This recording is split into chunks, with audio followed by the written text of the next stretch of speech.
What it do, Penguin Nation Army? It's your boy, GrandPaPenguin, back here for another video. Today, we'll be reacting to that 500-pound monster NBA player Fear. Here's the story. I give props for people that weighs over 300 plus pounds that play in the NBA. I give people props. Like this guy, 500 pounds. Yo, this guy could easily be a wrestler or a sumo wrestler, easily. So, sit back, relax. Let's enjoy the show. Is the biggest guy the world has ever seen touch a basketball. Is it even legal for this dude to be 6'10", 500 pounds and play basketball? 6'10"?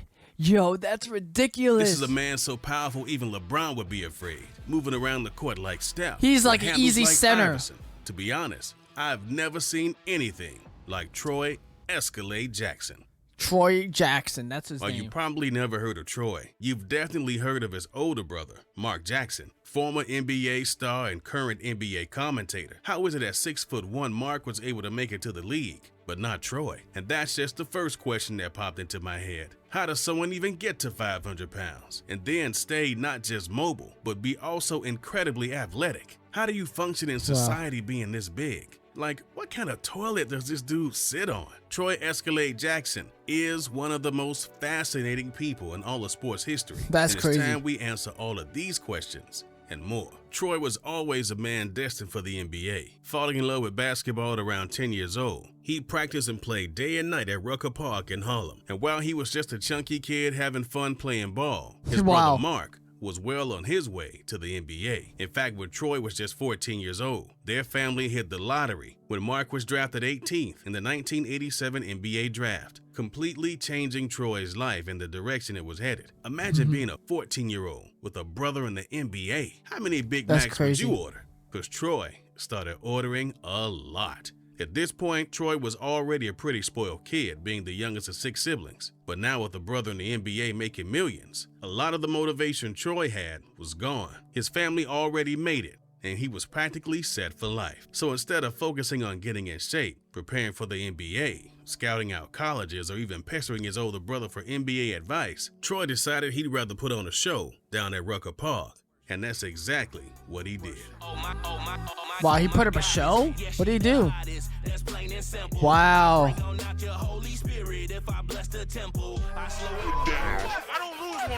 Throughout Troy's next 4 years of high school, he wasn't focused on making it to the NBA. He was focused on showing off and really just flexing on all these kids a quarter of his size. By his senior year of high school, approximately 1,000 Big Macs later, Troy hit his peak size, standing at 6'10" and weighing well over 500 pounds. 500? Although Troy really had put no focus into making it to the NBA, his size alone had attracted scouts to come watch him play. Not in your typical high school games, but down at Rucker Park. Being 6'10", 500 pounds doesn't leave you with a lot of options.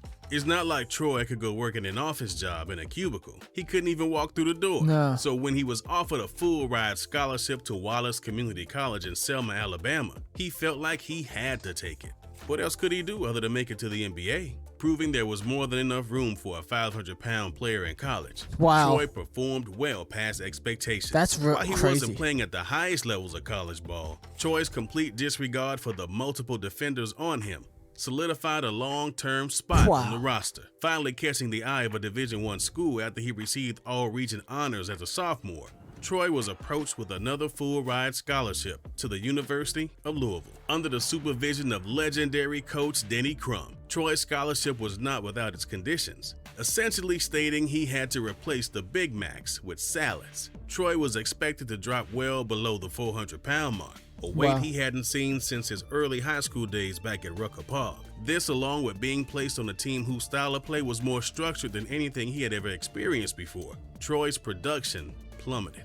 No longer having extra weight to put to use, he was now a big man on a roster who frankly saw him as a freak. Playing only 20 games over his 2-year stint at Louisville, the only thing Troy gained from his experience was a bachelor's degree in communications. Bachelor's for And communications? down on his luck, Wow. Troy turned to the one thing he loved more than being at Rucker Park: his love for the McDonald's Big Mac. Going to the same McDonald's he had gone to as a kid in Harlem, Troy was out of college, back in town, and back on his way to 500 pounds. With time on his hands, Troy quickly found himself a spot playing with the Harlem Globetrotters. Now, Troy would only play alongside them for a brief period, but he had no idea that his next big opportunity was just around the corner. While That's Troy crazy. was busy dunking on some 100-pound kids down at Rucker Park, Some 100 right down the street was a small sports gear company, champion. a company known as And1. Well, Now, at the And1. time, And1 was in its infancy, and as a company, they were looking for any way to market their sports apparel. And that's when a tape landed on their desk, showing off some local street ball highlights. Wow, it's him. He's there.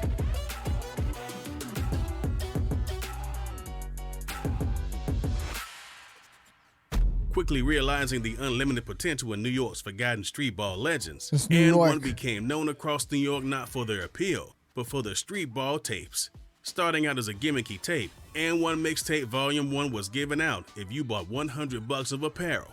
And people were quick to line up and down the street like this tape was a new Supreme drop. And1 immediately true. realized they had struck gold here, organizing an And1 tour that promoted the company's image, establishing rosters by season like any other formal league would. And1 broke into significance after scoring airtime on ESPN in the early 2000s, which ESPN, just so wow. happened to be the time Troy Escalade Jackson jumped on the scene, making a crater-like impact that Wow. rose And1 to national recognition. Troy's instant popularity amongst fans as the lovable giant made him a staple of the league's subsequent tours, joining up with the team the same year as ball handling legend and now YouTuber, The Professor. I love the Professor. Yo, he teamed up with the Professor? Wow. Troy found an unlikely friend in the That's 5'10", ridiculous. 150-pound point guard. With Troy's presence, And1 quickly started expanding from New York to Miami, Philly, DC, and eventually across the nation. And1's success is almost exclusively owed to the 500-pound ball handling monster. And just like that, And1 took the nation by storm, selling out arenas. Thousands of fans lined up eagerly to see just how Escalade could move up and down the court like a Ferrari. Reaching an all-time peak in popularity in 2005, Troy had done the impossible when he and the Professor made the cover of Sports Illustrated.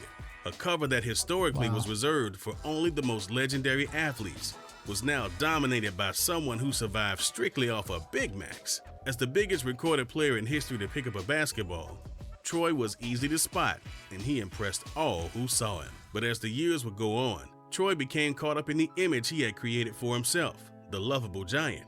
I mean, just to put his popularity in perspective, this is a guy who was more well-known playing in a discount league than actual NBA players.